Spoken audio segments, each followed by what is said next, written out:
Hello, good evening. You're watching News 360 coming to you at this time due to the match between Portugal and Spain. I am Portia Gabo. Hello, good evening. I am Noble Crosby Annan, and these are the headlines of the bulletin this evening.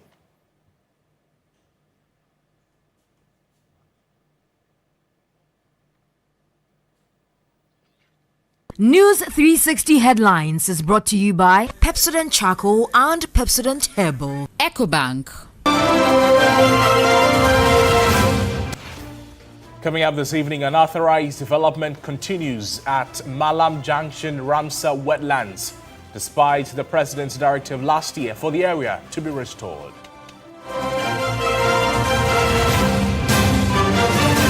We'll go to the Ashanti region where Menchia Palace unveils Nana Amabunsu as new Asantehemaa.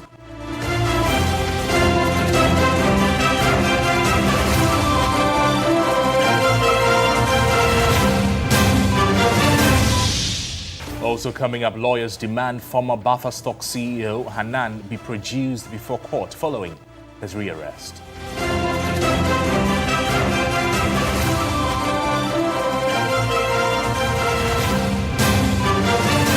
Later in business news, financial and tax analyst says early Eurobond payoff set to boost markets, but external sector research needed to sustain stability and protect cedi.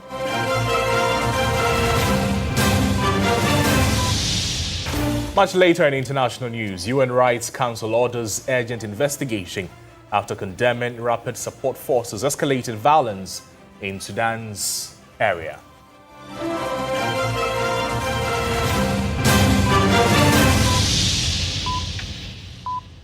We're live and interactive also on all our social media platforms at TV3 Ghana. Thank you so much for joining us there.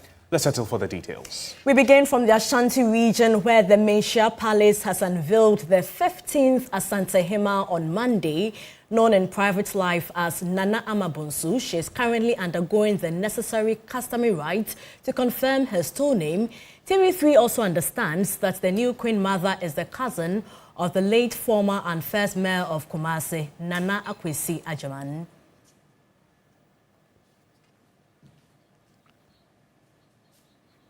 Let's now cross over to the Ashanti region where our correspondent William Evans Incombe is standing by. William, thank you so much for your time. Can you give us more details about the new Asantehemaa? Well, so her private life has been very discreet among the royals. My understanding is that it is only the Santehene who has the right to let the public know who this particular Queen Mother, now Queen Mother, is and why she was chosen. And my understanding is that in the next Asantehemaa Council meeting, which will be convened, and we're talking about over 60 paramount chiefs, that is when she will be officially adored. And of course, everything about her will also made known to the public. But this coming Thursday, we also understand that there's going to be a Kumasi Traditional Council meeting where Otumfuo will also announce to the chiefs who form the Traditional Council or Kumasi Traditional Council about the new Queen Mother, after which all the chiefs who form the Kumasi Traditional Council will also march straight to the Queen Mother's palace and pay homage. So that is what we are expecting in the course of time. But now today, she's still in the Queen Mother's palace, undergoing some customary rites. I've also been told that tonight she's likely to pick a stool, and that stool will be named after her. So that is a piece of information that we have at this moment. Portia. Evans, what's been the reaction and the mood of residents so far? I mean, nothing short of excitement. I mean, they're very, very elated. I mean, at the Menchia Palace, hear the sound of the phantom frog announcing that something good has happened. And of course, we also saw a number of Queen Mothers trooping in to also welcome the new Queen Mother. That was very brief, as at 3 p.m. And she has been, if for want of a better word, moved out of the public space to a confinement, if I should put it that way, going through the ritual. But I can tell you that everybody is happy in the Ashanti region. But you see, one particular duty that she will perform after she's gone through the necessary customary rites will be the overseeing of the final funeral rites of the late Asantehemaa, the 14th occupant of the Spring Mother School, that is Nana the third, who visited Bremai to join her sister sometime last year. And she's going to oversee the final funeral rites, after which she will resume a full responsibility as the 15th Queen Mother of the Asante Kingdom. For sure. Evans, thank you so much for your time, and our correspondent, William Evans Inkum. Now, away from tradition, nearly 3 months after President John Dramani Mahama pledged to revive the long-stalled La General Hospital, the project, now there are visible signs that construction is gathering pace.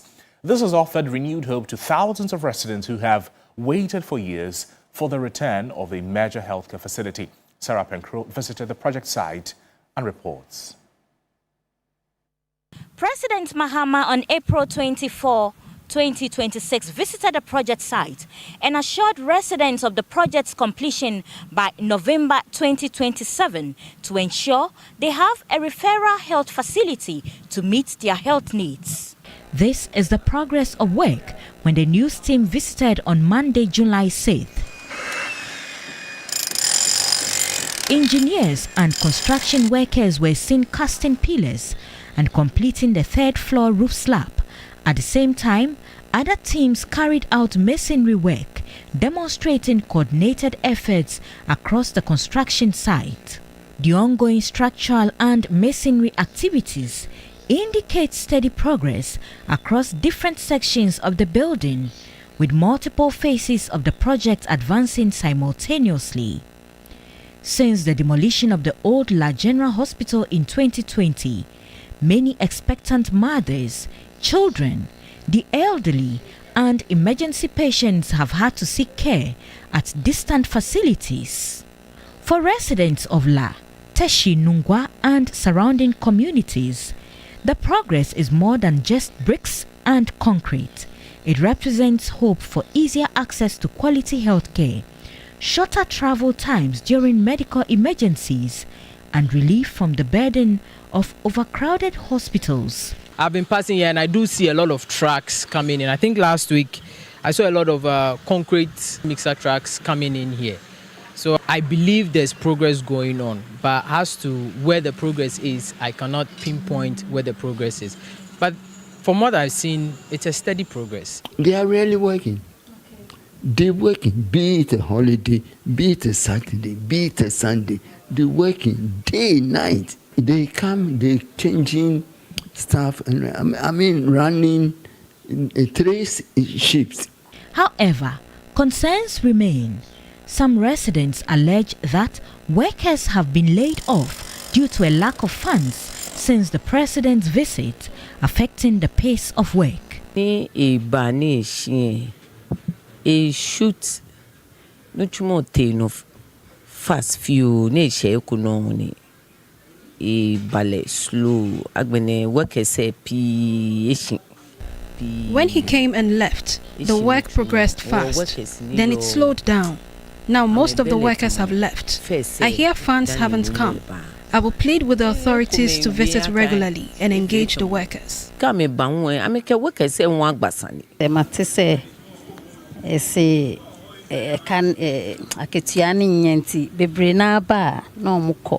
It's progressing but slow, and it's because the workers are few.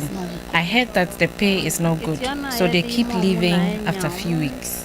The new hospital, when completed, is expected to strengthen healthcare delivery in the Greater Accra region by expanding specialist services, increasing bed capacity, and improving emergency care for thousands of people. With construction visibly advancing, residents say they are more optimistic that the long-awaited promise of a modern La General Hospital is finally becoming a reality. Sarah Apenkro, La General Hospital Project Site, Accra. Let's now go to the courts where lawyers of the former CEO of the National Food Buffer Stock Company, Abdul Wahab Hanan Aludiba, have filed an application at the High Court seeking to compel prosecution to bring their client before the courts following his re-arrest at the Accra International Airport on Saturday, July 4. According to the Deputy Attorney General, Dr. Justice Sremsai, Hanan allegedly attempted to use false means to access his frozen Republic Bank account before leaving for the UK. Lord Idwasari reports.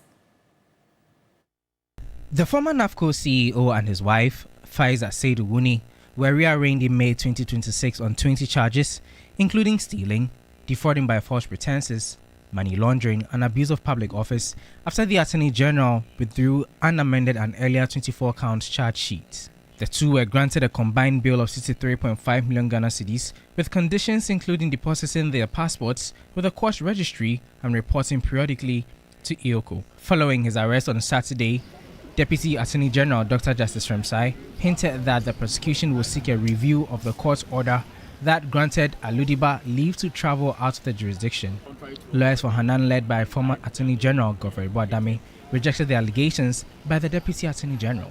Banded off into custody for no reason whatsoever. He's been given the right to leave the country, to travel to the country for a few days by a court of competent jurisdiction. The Deputy Attorney General himself was in court and argued, and this colleague of mine argued that day. And if indeed he had any objection to the order granted, he only had to appeal. But he had to sort this surreptitious means of preventing from traveling. I think that this is totally unwarranted and unnecessary. My client has never attempted to withdraw any money from his account, even though it is important to state that presently there's no order of any court of competent jurisdiction preventing from accessing his account. The defense lawyers have subsequently filed a motion for habeas corpus which compels the prosecution to produce their clients after they claim that they have not been granted access to him. The High Court on June 29, 2026 granted Hanan Aludiba's application to travel to the UK from July 4 to July 12 to attend a medical appointment after hearing submissions from his lawyers and the prosecution. Lord Idwasari, TV3 News, Accra. And still from the court, the Accra High Court has granted an application for abridgment of time to hear the motion for a stay of execution order for the extradition of Abu Trika. Earlier, the court dismissed an attempt by lawyers of the remand scam suspect to move an ex parte motion for an emergency stay of execution order against the court's ruling on July 2. Now, led by Oliver Bakavomawo, the defense lawyers filed an ex parte motion on notice for the court to halt the extradition order pending the appeal against the court's decision, but the High Court, presided over by Justice Abdul Bassett, dismissed the application, directing the defense lawyers to serve the AG's office before moving the motion, which was originally to be heard on July 13. Now, defense lawyers wanted the time abridged, citing concerns about the possible extradition of Abu Trika before the hearing date. Now, details include that the High Court has also, on July 2, dismissed an application for the habeas corpus filed by lawyers of Frederick Kumi, a.k.a. Abu Trika, challenging the constitutionality of his detention. Court last time, court my order about Frederick Kumi, Abu Trika, extradition once. Now, court my order. Yemremuno, who rights obey appeal. And in the same way, the appeal no be koni ni appeal no ya file that. In the court, ain't mean you know abra or appeal decision. And still in court, lawyers of the NPP Ashanti Regional Chairman Bernard Enchibuesiako, aka Chairman Wontumi, say they remain hopeful in the pending plea negotiation with the Attorney General regarding the Exim Bank fraud case. Chairman Wontumi and two others, including his firm, are facing charges of defrauding by false pretense, money laundering, authoring forged documents, and intentionally causing financial loss to a public institution exceeding 30 million cedis. The NPP Ashanti Regional Chairman Bernard Enchibuesiako, alias Wontumi, initially pleaded not guilty to the 4 charges preferred against him and 2 others.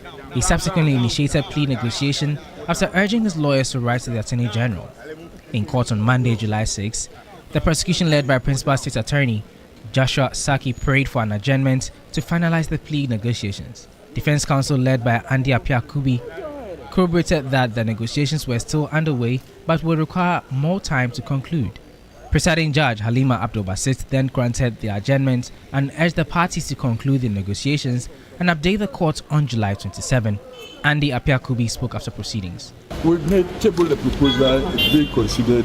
There has been a counter proposal, so we are discussing. So I'm very hopeful that by close of the time, I think that we will come to this. So we are on it. Lodi Dasari, TV3 News, Accra.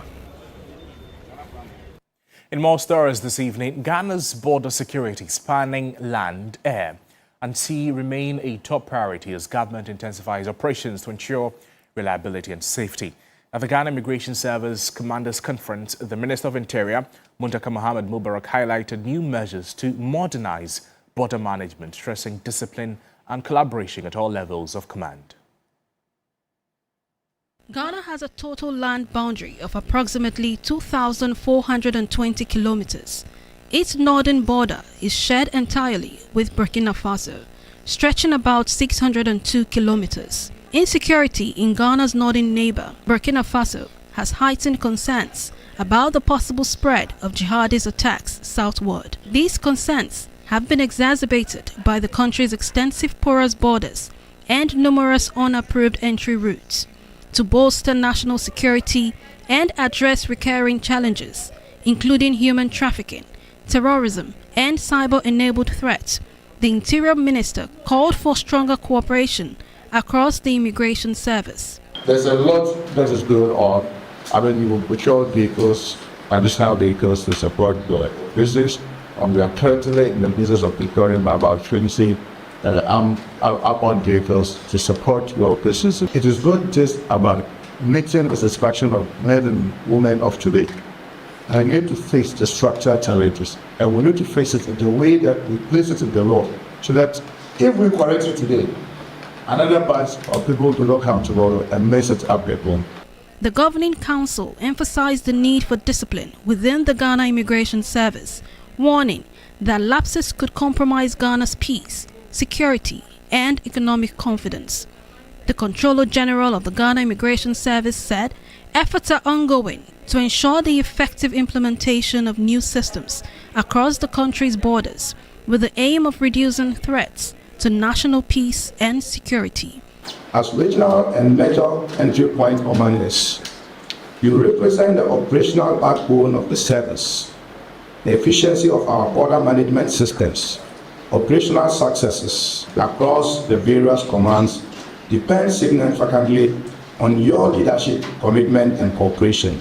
A evolving immigration landscape, rising transnational crimes, border security challenges, and rapid technological advances demand a more professional, innovative, and coordinated government immigration service.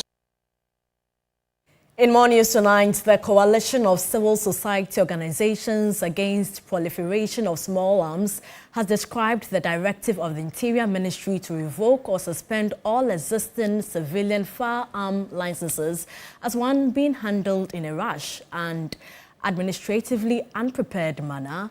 The coalition is asking the ministry to suspend what it describes as a blanket implementation of the directive and replace it with a phased region-by-region audit and revalidation process. For the coalition, the directive may be good, but it must be implemented properly. What interim protection exists for lawful owners who suddenly find themselves technically disarmed? It is not enough to say people should go for tests. Public administration is not an announcement. It involves planning, coordination, capacity, logistics, communication, documentation, and most importantly, accountability. Imagine thousands of firearm holders walking to Tesano Police Shooting Range for practical training. Imagine thousands reporting to NACOC for drug tests.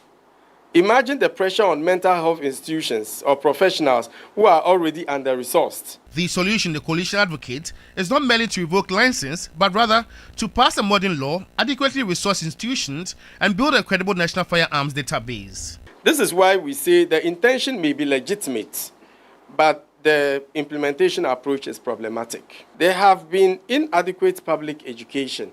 Firearm regulations cannot be treated like a secret security operation. It affects public safety, lawful ownership, community trust, policing, and national security. In response, the Executive Secretary of the National Commission on Small Arms and Light Weapons, Dr. Adam Bona, says the Commission will look at areas where they fall short in terms of public education and sensitization and work on them, although some education has already been done in that regard. Let's not panic. But I want to reiterate that the minister didn't say quickly run to the nearest police station and surrender your weapon to the police.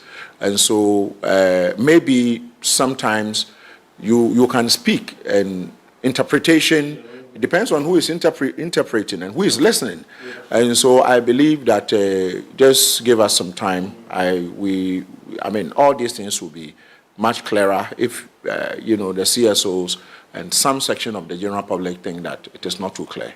The Coalition of Civil Society Organizations Against the Proliferation of Small Arms expects the ministry to publish a clear national implementation protocol within a month. You're watching News 360. We still have some more stories for you. Then there will be business as well as some sport news coming to you after these breaks. Stay with us.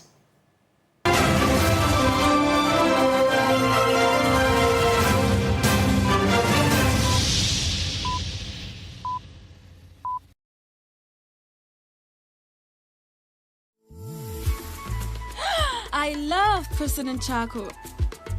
Why? When there are so many other charcoal toothpaste. That's both charcoal and lemon. Oh, does it? Yes. Look right here.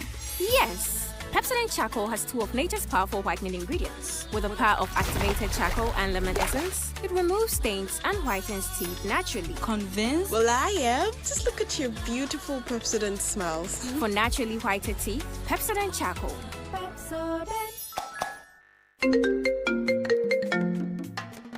Hello, my name is Pamela from Customer Service. Please revalidate your account by texting your Ghana card number to 0500,247. Hey, Abili, wabedim. Madam, give me the numbers behind your ATM card. I'm calling from the head office. An email was delivered across to our customers this morning.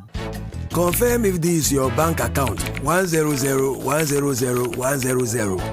Thanks for sending your bank card details. Send the OTP now to avoid cancellation. EcoBank will never call, email, send an SMS asking for your PIN, OTP, bank card, or Ghana card details. Don't get played. EcoBank, the Pan-African Bank. Hello, please, I'm calling from Customer Experience Center. Yes, next. Hey, Nadia Benson, me didn't tum. Mr. Femi Kalika, just call me cockroach. Now, Mr. Femi once now. Hey, is that you? Improve car. Yeah. Captain Mosquito, double the action.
Segment here on News 360. I am Michael Obodu.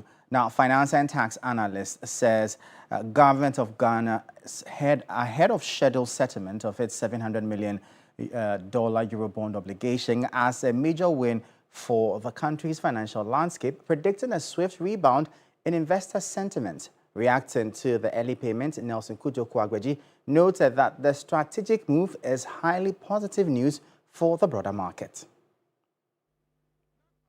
The payment of the $700 million Eurobond obligation ahead of schedule breaks down into $525.2 million in principal repayments and $174.8 million in interest payments. This latest payout pushes Ghana's total distributions to Eurobond holders to a staggering $2.1 billion since January 2025. The finance and tax analyst projected that the repayment will deepen market liquidity and pave the way for an upgrade in Ghana's credit ratings in upcoming sovereign assessments. This is good news for the economy. This is good news for the market. We expect investor confidence to bounce back. We expect liquidity to be deepened, and we expect our rating to go up in subsequent rating. However, Kwagbeji paired his optimism with a crucial warning regarding long-term fiscal sustainability.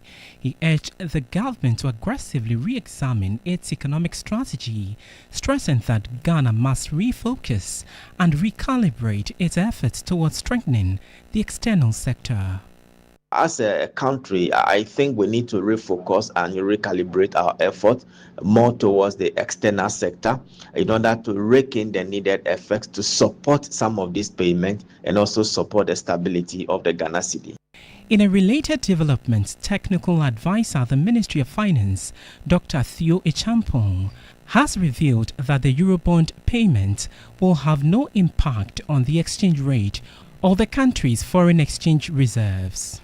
It is not at the expense of the reserves of the country. It's actually really a more proactive liability management operation that the government and the Ministry of Finance is undertaking. You also get a little bit of savings from the time difference in terms of the interest that you would have paid. For Ghana to permanently safeguard the cedi and comfortably meet future obligations, a strategic, aggressive shift towards bolstering the external sector is non-negotiable.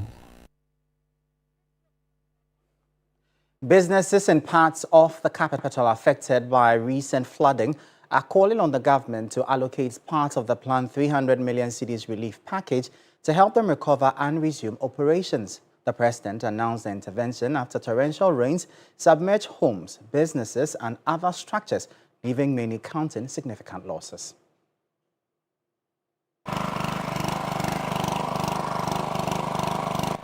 The constant hum of generators pumping floodwater, the piles of mud and debris, and the expressions of despair tell the story of communities struggling to recover. Last week's heavy rains inundated several parts of the capital within hours, catching many residents and business owners off guard. That's Nizam bus, the water entered it. This morning we have to drain and then take care of them.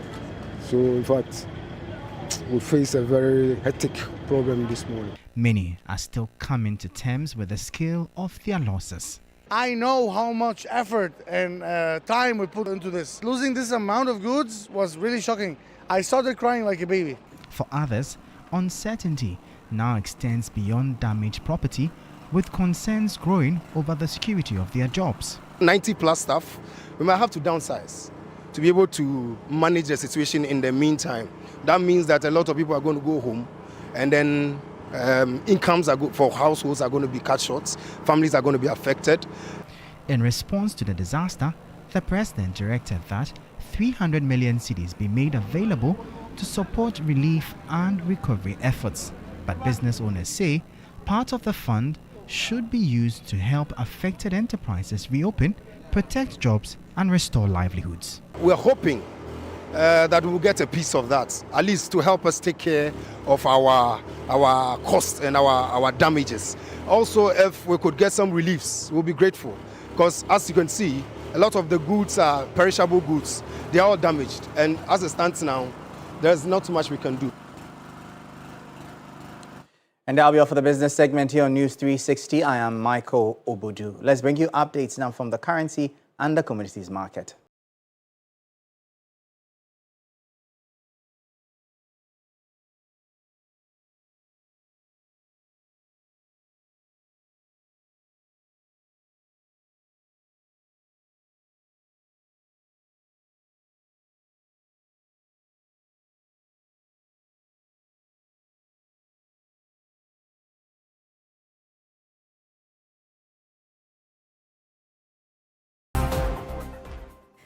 Thank you so much, Michael. Let's now continue with the rest of our stories. And a Ramsar site and a water retention basin at Malam Junction in the Greater Accra region is being filled with waste and significant portions being developed barely a year after President John Mahama ordered authorities to restore the wetlands. What appears to be unauthorized development on the wetlands is causing severe flooding in the area and crippling the natural flood retention capacity of the area.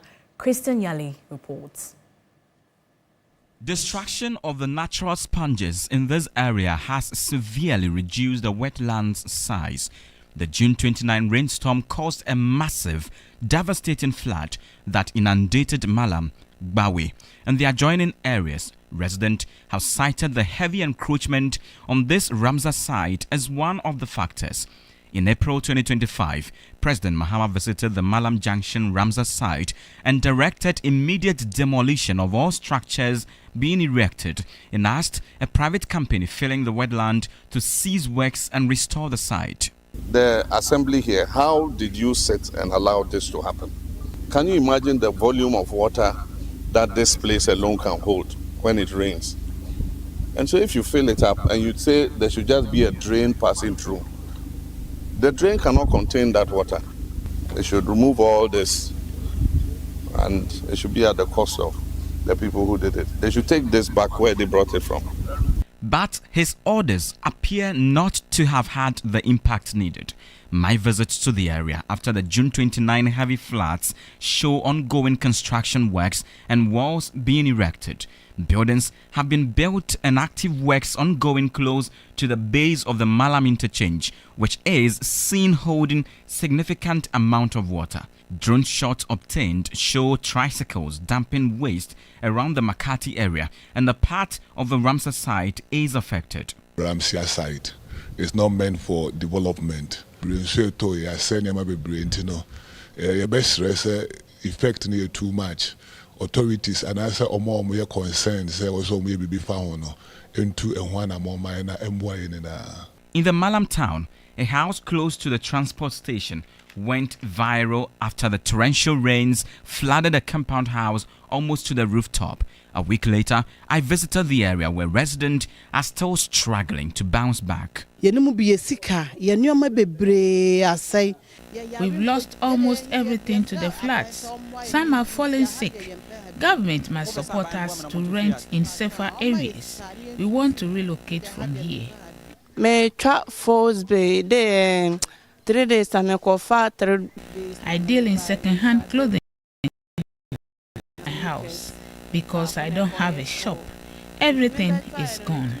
And so when you talk to residents around, this drain is one thing that they mention, and you realize that the floodwaters heaped substantial volumes of rubbish on the foundation of the bridge which is here. One concern also is that if anything, then authorities should consider erecting some walls on the edges of this drain, because whenever a machine comes here to drill the area, they heap the sand on the edges.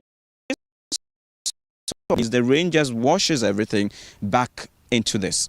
Those structures are by the gutters must be demolished so that when the machines come and maybe they are even constructing the gutter, they can get space to put their materials and work on the gutter so that the whole area will be free. Government should step in with immediate effect across the areas.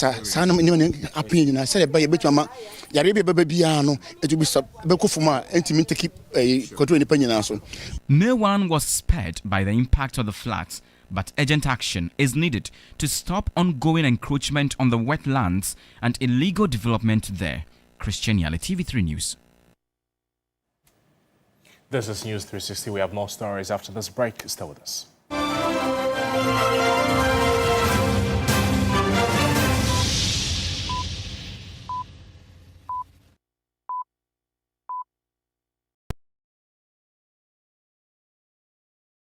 Why? The sun come out to play. It's bright like you. Why? Why want to play all day? You are growing.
Hello, good evening and welcome to the sports segment here on News 360. My name is Bill Ishena. Rumors have been swirling that Carlos Queiroz has stepped down as Black Stars head coach after comments he made in a statement that circulated widely on social media. But three sports sources insist the Portuguese tactician has not resigned, saying his remarks have been taken out of context. Here is what we know.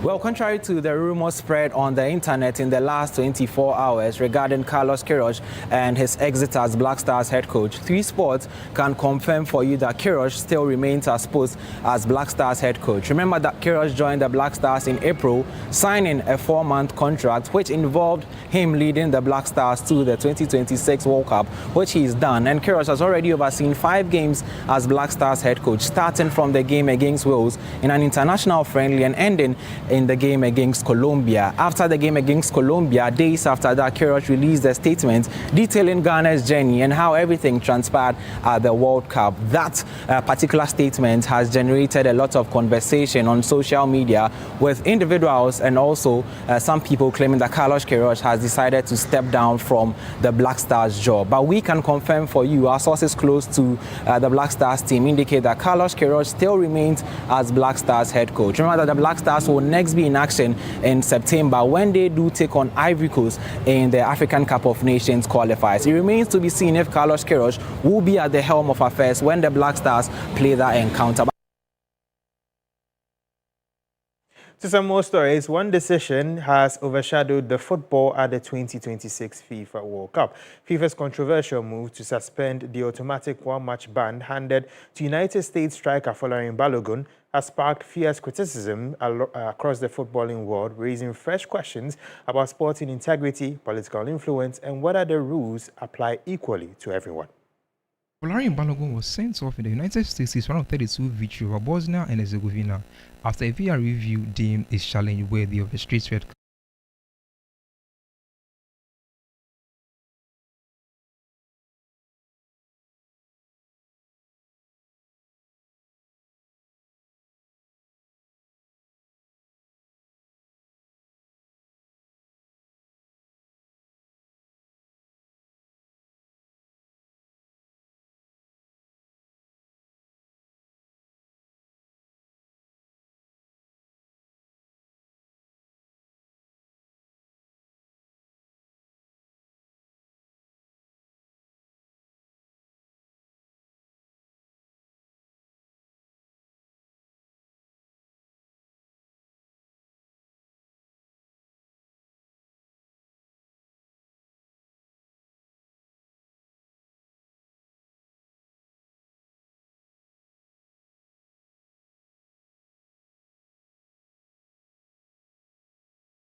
And that disciplinary matters should be decided independently, not through political intervention.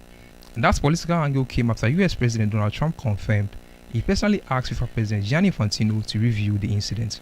Trump said, "All I did was ask for a review because I didn't think that was a foul," before praising FIFA's verdict as a brilliant decision. Current FIFA President Gianni Infantino came out to defend the decision, stating, "FIFA's judicial bodies are independent. They will praise autonomously, apply the FIFA disciplinary code, and decide cases based on the applicable regulations and specific facts before them." He added that. Now, an emotional Neymar said his international career for Brazil was over after his side's 2-1.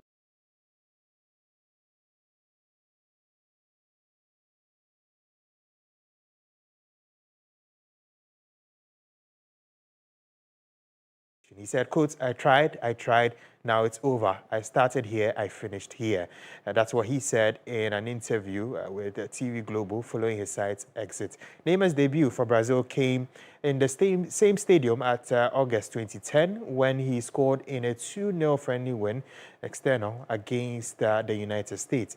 He has gone on to become Brazil's all-time leading goal scorer with 80 goals, while his 130 appearances for his country puts him second on the all-time list behind Cafu's 142.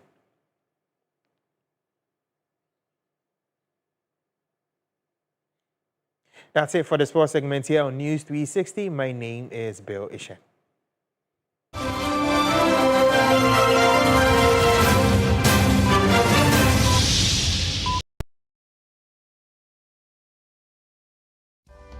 In my line of work, a confident smile is everything.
Good evening and welcome to the entertainment news segment here on News 360. My name is Noella Donko.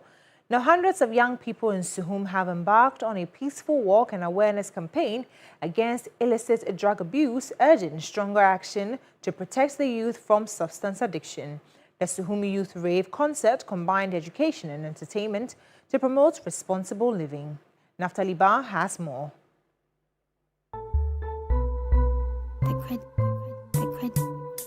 After losing close friends, colleagues and family members to illicit drug abuse, youth activists in Suhum are stepping up efforts to address the growing menace of substance abuse. Hundreds of residents joined a peaceful walk through the principal streets of the municipality, briefly slowing traffic as they carried placards and delivered anti-drug messages to the public. The campaign was aimed at educating young people on the devastating effects of narcotic abuse, which continues to destroy lives and rob many of their future. Avoid the use of narcotics, especially the new emerging over-the-counter drugs. The awareness walk was followed by an educational forum where officials from the Narcotics Control Commission, the Food and Drugs Authority, the Suhum Municipal Assembly and other stakeholders engaged participants on the dangers associated with drug abuse. The convener of the Suhum project, Richard Boachi Yemo, called for intensified efforts to crack down on individuals involved in the distribution and sale of illicit drugs within communities. Yemo appealed to government agencies, security services and the private sector to strengthen collaboration in the fight against substance abuse. If we want to clamp down on drugs, they are distributors, they are chains of distribution. We are urging the government, including our personal help, advocacy. Let's clamp down those people behind the selling of these drugs to young people. I've lost close friends due to drugs. Just this year, even just last month, I lost a friend out of drug abuse. Corporate organizations also joined the campaign, with Oak Barrels, producers of Jojo energy drink, encouraging young people to make responsible lifestyle choices and avoid substance abuse. And we are telling our consumers that they should not abuse alcohol. They should take responsibly. Anything illicit drug, they should do away with it. And that is why we're joining this Suhum Youth Rave to campaign against illicit drug and telling everybody to drink responsibly. The day's activities climaxed with a major entertainment concert headlined by Red Means Stop ambassador AMG Medical, alongside other performances aimed at promoting positive youth engagement. The Suhum Youth Rave, under the Suhum Project, a year-round initiative designed to advocate for youth development, promote responsible lifestyles and champion community development across the municipality.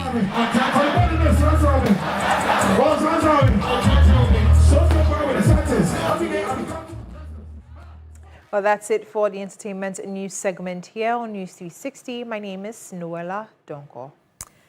Thank you so much, Noella. On the international front, the UN Human Rights Council on Monday passed a motion condemning the escalating violence committed by the paramilitary rapid support forces in Sudan's Al Obeid and setting up an urgent inquiry into alleged abuses there. Britain, which brought the motion alongside 14 other states, has previously warned of the risk of large-scale atrocities as the RSF massed forces around one of Sudan's largest cities. The siege recalls the takeover of Al-Fashir in North Darfur last year. The UN Human Rights Chief warned on Friday that a catastrophe was unfolding around Al Obeid and that his office had documented patterns of summary executions, abductions, torture, and sexual violence in the surrounding region.